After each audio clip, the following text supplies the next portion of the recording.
Motorola, the world's second largest mobile phone maker, saw shares plummet in today's session, the most in more than 4 years. The drop in the stock price came after the company pre-announced disappointing fourth quarter results for both profit and sales. The maker of the Razr phone facing some tough competition from the likes of Nokia and Samsung, and the rumors continue to build that Apple is set to enter the race as well. Is Motorola going to get left behind? Rob Enderle, president of the Enderle Group in Mountain View, California, joins us now. Rob, good to see you back on the Bloomberg Report.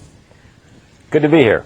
Rob, how much of a mess is this for Motorola at this point? Is this just a temporary blip, or is this a sign here that Motorola's got some real problems and some real threats ahead? Well, there's a lot of stress on this particular market, and Motorola, of course, is one of the large players in it. The end result is, of course, Motorola is facing a tremendous amount of pressure. What's happening is we've got Apple about to enter the market. We've got Samsung, who's been getting stronger and stronger. Sony Ericsson has been coming up. All of that provides a tremendous amount of price pressure on a segment. And don't forget, Motorola moved an awful lot of Razrs into the market, got saturated with Razrs. People don't really want any more of those. And so now they're faced kind of with a certain amount of backlash from their own success as well. So it's been pretty ugly. But if Motorola was smart enough, if you will, to introduce the Razr and have that be accepted so successfully, could it not then come up with some sort of plan to turn things around? Well, it could certainly come out with another phone that might attract people as well as the Razr. But when the Razr came out, it really stood alone in terms of a very edgy design, a very sexy phone. Now we've got phones from folks like LG Electronics, the chocolate, if you will, that are being very well marketed in the segment. We've got products from Palm that have become edgier. We've got even products from RIM that have become edgier.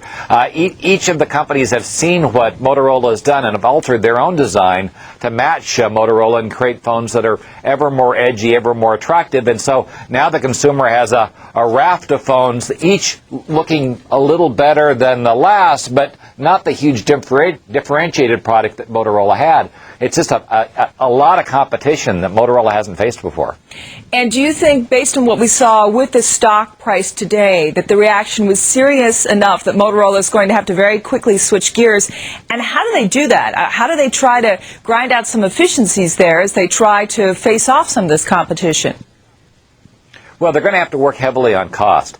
I mean, with a lot of light devices in the market and Apple about to enter, and Apple's a scary vendor, Motorola is going to need to bring their costs in line with revenues, and that means doing things like shifting manufacturing resources to lower cost areas. It may mean downsizing certain areas. It may mean a number of things that we don't like to see a company go through, but are typically required when a company is facing the level of competitive pressure this company is facing. So there could be job cuts? Certainly there could be. You certainly would hope not, but there probably will be job cuts, certainly a relocation of certain jobs to other areas that might be lower cost. What about management changes? Well, this isn't an executive management problem per se. However, if you look at a company that's facing off against a company that is marketing very well, I think LG's marketing well, Apple clearly is known for marketing very well, then you might want to increase your capabilities on the marketing side. You know, Motorola has never been known as a marketing powerhouse. And increasingly, the phone segment is being defined by consumer electronics vendors that have marketing strength. That might be an area where they are due to see some changes to give them the strength they need to compete in the segment. How do you think investors are going to look at Motorola come Monday? Obviously, we saw a reaction today, but are people going to say, listen, they still have the Razr, it's still Motorola, we still have some faith, and it's a buying opportunity? Or are people going to sit back and say, wow, I mean, this is not something that we want to see, and we're not sure how they're going to get out of it, and send the stock even lower? Well, I think it's going to depend on what happens on Tuesday. If Apple, as expected, brings out 2 phones on Tuesday and the market jumps at those phones, much like they jumped at the Apple iPod, then the Motorola stock is clearly going to suffer. I think that Monday is probably going to be a wait and see for a lot of the investors, but Tuesday, depending on what Apple does, could either make a big hit on Motorola, or if Apple does a belly flop, then it could go the other way. Rob, are there too many players in this market?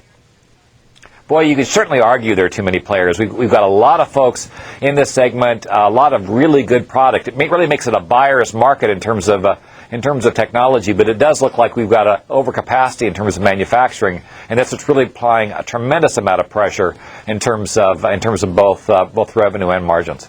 Rob Enderle of the Enderle Group, it's good to see you.